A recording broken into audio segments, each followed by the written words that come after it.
Hi guys, Louis here and welcome back to a brand new video. I'm sure, like me, many of you have been smashing through Netflix at the moment and you've probably seen the hit new documentary Tiger King. I'll try not to spoil it too much, but for those of you who haven't seen it, it's sort of like Game of Thrones, but instead of dragons, they use tigers.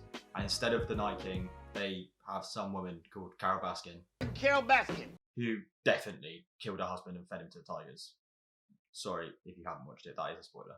Now, whilst I was watching this series, there were many things that caught my eye. It wasn't the shit tattoos, it wasn't the eyebrow piercing, it was the consistent bag design.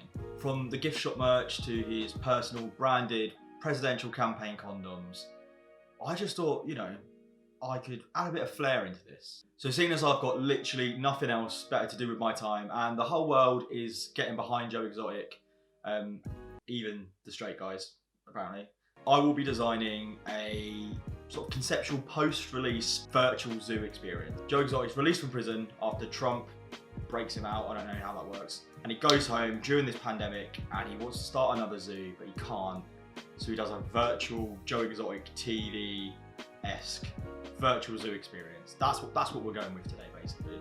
I really need to go outside. We'll see how it turns out, and if anyone wants a print, I'll give one away at the end of this video. So stick around to find out more about that. You might not want it. I don't know, it might be shit. We'll find out. I also kind of wanted to give you a rundown of the process that I go through when approaching these sort of tasks. And I thought, now that I've got this good topic, something I actually want to do, it'd be good to show you my process. And I'll speed it up as quickly as possible so, you know, you only get the key points. So obviously I started off by actually watching the full series, sort of understanding all the characters, who everyone is, what everyone does, the storyline, the plot, you know, this way I can pull out sort of information and references or whatever. I think that's important when you're starting any project, is to do as much research actually can. So after I've started doing my research, I like to put together a little mood board of inspiration, things I like, that could just be styles, color palettes, just the way something's laid out, just to sort of refer back to as I'm working and sort of pull bits of inspiration from things I've seen. What I'm gonna do now is start sketching out some ideas or just writing some stuff down, just to get a rough starting point. I always find it a little bit easier when you've got something down on paper to refer to start off, and then you can play with it as you go along. So I'll pop up on screen now my rough sketches. Again, these are just 5 minutes, 10 minutes, you know, not even that. Rough sketches of just general composition and layout. Again, I do think that's a really important place to start, so you're not going into it completely blind. Cool, so now I'm in InDesign. I'm gonna go to print and create myself an A3 document. I'm gonna start laying out one of these ideas that I drew down. I'm drawn towards the one that I did in the bottom left. I sort of have an idea already of what I want it to look like, so I'm just gonna go with that one, but if it doesn't work or I don't like it, I'll start playing around with one of the other ideas.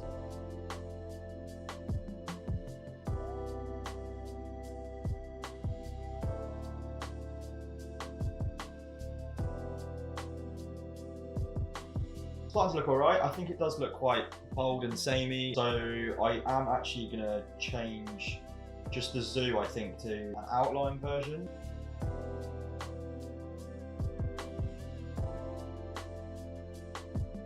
I quite like how it looks at the moment. There's a lot of text in the lockup, so it's always tricky when you're working with a few lines of text. But yeah, I'm gonna get the rest of it in and see how it fits. And if I want to go back and change it, I can always go back and change it at the end.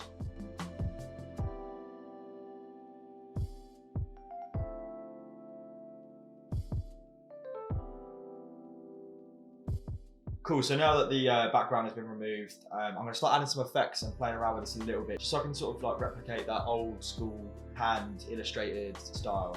I'm going to go to filter gallery. I really like this poster edges style. It sort of has an old comic book sort of style, which will help you kind of replicate that illustration technique in there. I'm just going to play around with a few of these values to see what we can do with it. Now I'm going to add a threshold on top.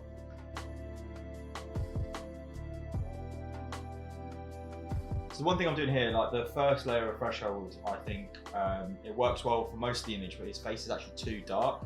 So what I'm going to do is I'm going to mask out just his face and then create a duplicate of that layer and invert it. And then I've got a selection of his face that I can edit on its own. So I'm just going to up that a little bit and make that a little bit lighter. So you can still see the shadows, but there's a bit more detail in his face there.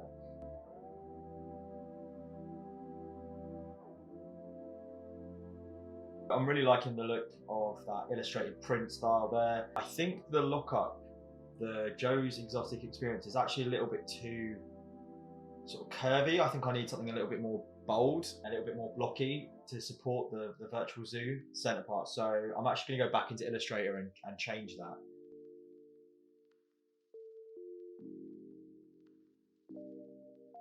So I've changed that typeface a little bit, and I think that works a little bit better. I think the one before just had a little bit too much curve to it, and it didn't really fit as well. So I think this one looks a little bit better. It's a champion typeface.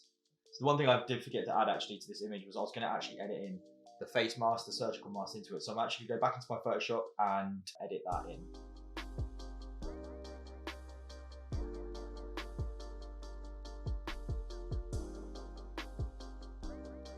Cool, so I've made those additions there. I've edited in the face mask, and it's starting to look a little bit more realistic with this current climate. So as you can see, the tiger has got his little face mask on, and Joe Exotic has got his on as well. So I'm going to now start adding in some more of that supporting text and sort out the right hand side, the text, the images, and what's going to go on that side.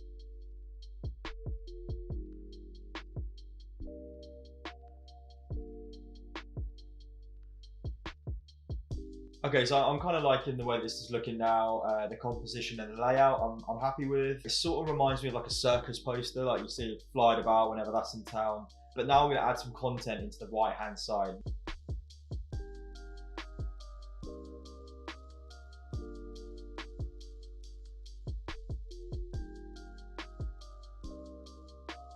So this is the final bit of artwork. I'm very happy with how it's turned out, to be honest. I think it fits my aesthetic pretty well. But yeah, I'm just trying to keep myself busy at the moment and challenge myself to some new projects. So if you've got any good ideas or any other projects you'd like to see, or sort of challenges you'd like to see me, take part in, then let me know down below. Thank you again for watching, and take care and see you later.